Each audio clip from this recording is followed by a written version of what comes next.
I am the Tofu Golem. Please enjoy the video. In this video, I will show you how to set up your Fitbit Inspire 3. First, let's get your device powered up. It's crucial to fully charge your new Inspire 3 before you start. This usually takes about 1 to 2 hours. While it's charging, go ahead and download the Fitbit app onto your smartphone or tablet. Make sure your phone's Bluetooth is turned on, as we'll need that for the next step. Now that your Inspire 3 is charged and the app is ready, open the Fitbit app on your phone. If you're new, create an account. Otherwise, log in. Tap your profile picture in the top left corner, then select Set up a device. Choose Inspire 3 from the list of devices.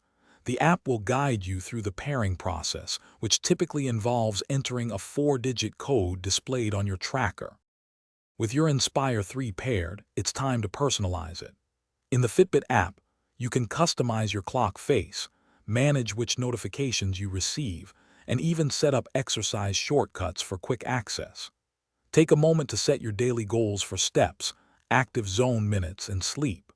You can also explore helpful features like silent alarms and reminders to move, ensuring your Inspire 3 works perfectly for your lifestyle. To ensure accurate tracking, wear your Inspire 3 comfortably, not too tight or too loose, about 1 finger's width above your wrist bone. For hygiene and longevity, clean the band regularly with a mild, soap-free cleanser and water. Avoid harsh chemicals. Also, protect your device from prolonged direct sunlight and extreme temperatures to maintain its performance and battery life for many years to come. Thanks for watching. Consider subscribing if we helped you today.